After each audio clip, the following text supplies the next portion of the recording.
What's up, everybody? Thank you for watching another video by me, Matthew Daniels, aka The Real Bookworm. You saw the title. This one is called Early Christianity, A Brief Examination. Now, in this video, we're going to be dealing with quite a large amount of books.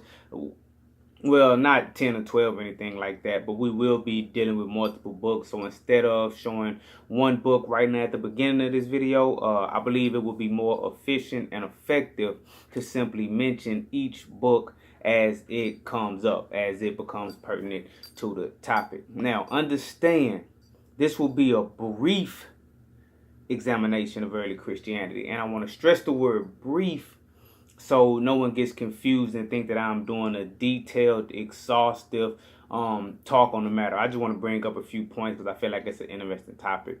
So I guess the only place that we can go to actually deal with early Christianity is to sources outside of the Bible validating that there were early Christians. If they went by that name, what did they do? Something other than the Bible. I know the Bible is a very important reference tool for a lot of individuals, but the Bible isn't to be taken as a historical document to others. And there are those out there who require outside validation for the things inside of the Bible before they can accept them. So to even talk about an early Christianity, let's see if we can find early Christians in literature other than the Bible. And surprisingly, you can. So I guess the first place that I want to go with this is to a man named Suetonius. Okay, Suetonius was a guy who lived from around 70 AD to about 140 AD. And just to keep everything relative to the overall topic, Suetonius being born in 70 AD would have made him born around 37 years after Christ or Jesus, assuming that Christ or Jesus is actual historical figure, and he died around the year 33 AD. Now, I know we can debate back and forth about some of these actual dates and the validity of a guy named Jesus. If we're going to take the conversation there, I'd rather do it on another video. Okay, so let's just assume that Jesus is real for this video, and let's assume that he lived to the age of 33, and we mark time based upon his birth and death. So let's just say Jesus died in the year 33 AD. We'll talk about that another day. Right now we're talking about the early Christianity. So Suetonius being born in 70 AD would have made him born around 37 years after Jesus had died. Relatively close. So why they call this the lives of the Caesars, Suetonius, the lives of the Caesars, is because in the works that he left to us, he wrote about various Caesars of Rome: Nero, Claudius, Caesar, Julius Caesar, Augustus, etc., etc. Now, in his work on Nero, okay, the Roman Emperor Nero, in his work on that, he actually mentions Christians. So let's go there first. Okay, so this in the Lives of the Caesars by Suetonius in his work on Nero, page 188 in this book. During his reign, many abuses, the reign of Nero, during his reign, many abuses were severely punished and put out, and no fewer new laws were made. A limit was set to expenditures. The public banquets were confined to a distribution of food. The sale of any kind of cooked viands in the taverns was forbidden, with the exception of pulse and vegetables. Whereas, before every sort of dainty was exposed for sale, punishment was inflicted on the Christians, a class of men given to a new and mischievous superstition. Punishment was inflicted on the Christians, a class of men given to a new and mischievous superstition. So we see Suetonius mentioning Christians being punished with many afflictions. Basically say that they're new, relatively new. It just came up sometime, shortly before he was writing this. Mischievous superstition, some type of belief. Now, I would take you outside of Suetonius and go to the next book, but since we're in it, I want to show you something else that's interesting. There is a debate that this other part inside of Suetonius in his work on Claudius is talking about Jesus as well. It's a reference to something named Christus. So some people are saying, oh, that's Christ, that's Christus, or some people saying that's Christus. It's just a name.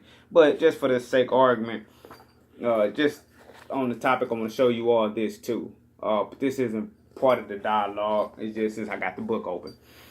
Since the Jews constantly made disturbances at the instigation of Christus, he expelled them from Rome. Okay, just interesting. Log that in. Okay, the next place I want to go with this because I want to keep it moving. I'm really just trying to use this video to, share some information that may be interesting or something. Okay, so we have another reference to Christians in Tacitus.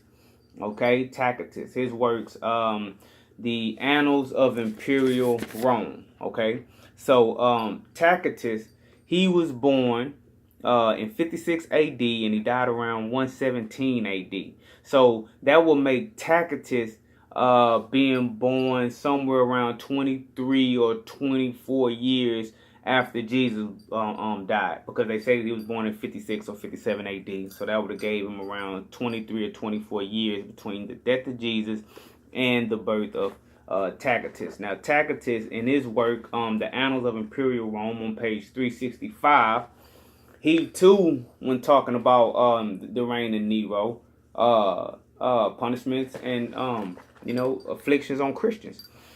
But neither human resources nor imperial munificence nor appeasement of the gods eliminated sinister suspicions that the fire had been instigated. To suppress this rumor, Nero fabricated scapegoats and punished with every refinement the notoriously depraved Christians, as they were popularly called.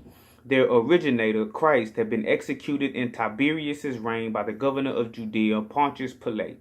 But in spite of this temporary setback, the deadly superstition had broken out afresh, not only in Judea where the mischief had started, but even in Rome. All degraded and shameful practices collected and flourished in the capital. First, Nero had self-acknowledged Christians arrested. Then, on their information, large numbers of others were condemned, not so much for incendiarism as for their antisocial tendencies. Their deaths were made farcical, dressed in wild animal skins. They were torn to pieces by dogs or crucified or made into torches to be ignited after dark as substitutes for daylight. Nero provided his gardens for the spectacle and exhibited displays in the circus, at which he mingled with the crowd or stood in a chariot dressed as a charioteer. Despite their guilt as Christians and the ruthless punishment it deserved, the victims were pitied, for it was felt that they were being sacrificed to one man's brutality rather than to the national interest. Wow. That's crazy, man. That's crazy. The next place we're going to go, just to see another individual that mentions these early Christians, is Pliny the Younger. They designate him Pliny the Younger because there was a Pliny the Elder. He was born around 61 AD and he died around 113 AD. Now, Pliny the Younger, being born in 61 AD, he would have been born around 28 years after the death of Jesus. So Jesus died 28 years later. Boom, Pliny is born. Now, Pliny, in this letter, in book 10, he was writing to the emperor of Rome, and that emperor at that time was Emperor Trajan. Now, I'm gonna read quite a bit in Pliny because he's actually talking about interrogating Christians, and he actually gives us a glimpse into what he heard from Christians about how they practice their Christianity. It's interesting. Okay, he said, it is my custom. He was having trouble knowing exactly how to interrogate the Christians, so he wrote the Emperor Trajan for his advice on what to do with these Christians. It is my custom to refer all my difficulties to you, sir, for no one is better able to resolve my doubts and to inform my ignorance. I have never been present at an examination of Christians. Consequently, I do not know the nature of the extent of the punishments usually meted out to them, nor the grounds for starting an investigation and how far it should be pressed. Nor am I at all sure whether any distinction should be made between them on the grounds of age, or if young people and adults should be treated alike, whether a pardon ought to be granted to anyone retracting his belief, or if he has once professed Christianity, he shall gain nothing by renouncing it, and whether it is the mere name of Christian which is punishable, even if innocent of crime, or rather the crimes associated with the name. For the moment, this is the line I have taken with all persons brought before me on the charge of being Christians. I have asked them in person if they are Christians, and if they admit it, I repeat the question a second and third time with the warning of the punishment awaiting them. If they persist, I order them to be led away for execution. For whatever the nature of their admission, I am convinced that their stubbornness and unshakable obstinacy ought not to go unpunished. There have been others similarly fanatical who are Roman citizens. I have entered them on the list of persons to be sent to Rome for trial. Now that I have begun to deal with this problem, as so often happens, the charges are becoming more widespread and increasing in variety. An anonymous pamphlet has been circulated which contains the names of a number of accused persons. Amongst these, I consider that I should dismay any who denied that they were or ever had been Christians when they had repeated after me a formula of invocation to the gods and had made offerings of wine and incense to your statue, which I ordered to be brought into court for this purpose, along with the images of the gods, and furthermore had reviled the name of Christ, which none of which things I understand any genuine Christian can be induced to do. So he's saying that he had a statue of the Roman gods basically brought to his court, and anybody that he was suspected of being a Christian, he was telling them to make sacrifice to this god, this statue, and revile the name of Christ. And he was saying that the real strong Christians, they couldn't do that. That was technically against their faith, basically, to do that. And some of them stood strong, and some of them didn't. Others, whose names were given to me by an informer, first admitted the charge and then denied it. They said that they had ceased to be Christians 2 or more years previously, and some of them even 20 years ago. That's interesting, because if he's saying that somebody he talked to said that they ceased being a Christian 20 years ago, right? And this guy was born, Pliny was born around 28 years after the death of Jesus, right? And now, that's not when he was writing this at his birth, but whenever he was writing this, you have to knock off another 20 years, and you get closer to the so-called time of the death of Christ with this person, if they became a Christian, if they ceased to do it 20 years ago. Okay? They all did reverence to your statue and the images of the gods in the same way as others, and reviled the name of Christ. These are some of the ones that folded. They also declared that the sum total of their guilt or error amounted to no more than this. Now you're about to get a glimpse into this record of early Christianity.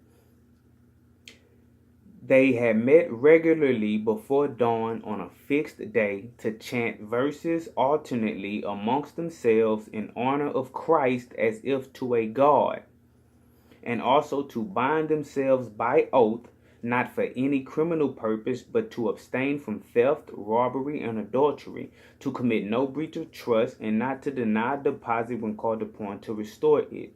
After this ceremony, it had been their custom to disperse and reassemble later to take food of an ordinary harmless kind. But they had, in fact, given up this practice since my edict, issued on your instructions, which banned all political societies. This made me decide it was all the more necessary to extract the truth by torture from 2 slave women whom they called deaconesses. I found nothing but a degenerate sort of cult carried to extravagant lengths. I have therefore postponed any further examination and hastened to consult you. The question seems to me to be worthy of your consideration, especially in the view of the number of persons endangered, for a great many individuals of every age and class, both men and women, are being brought to trial, and this is likely to continue. Now, watch for the intent to usurp Christianity. It is not only the towns, but villages and rural districts too, which are infected through contact with this wretched cult. So they're saying that it's widespread. People in towns, villages, and rural districts, old, young, and all classes, are infected by what he calls a wretched cult. I think, though, that it is still possible for it to be checked and directed to better means. For there is no doubt that people have begun to throng the temples, which have been almost entirely deserted for a long time. People have been thronging the temples, and with thronging the temples comes revenue, comes money. The sacred rites, which have been allowed to lapse, are being performed again, and flesh of sacrificial victims is on sale everywhere.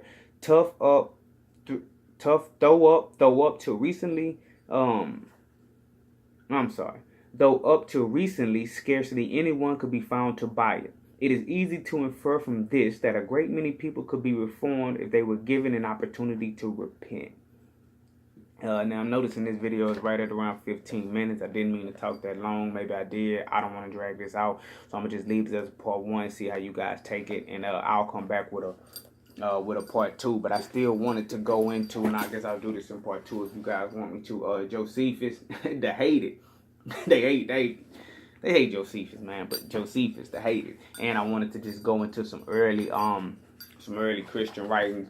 Like I wanted to talk about how the original King James Bible, it had more than 66 books. It had the Apocrypha in it. You know, I wanted to touch on the Gnostic Bible. I want to show y'all some interesting titles in there. I figured since we were talking about early Christianity, we could go into the Dead Sea Scrolls. Okay, it's a lot of text there. You know, lost books of the Bible. I'll touch on some of this in part 2. I'm going to give you guys a little teaser. You know, but yeah, they were doing a lot of writing. That's why they called them a strange court. Those people were out there. There definitely was some group doing something. They left a lot of writing. So if all you reading, that's the Gospel of Judas. If all you reading, here's the Lost Scriptures. If all you reading is the King James Version of the Bible, you're missing out on a lot of information.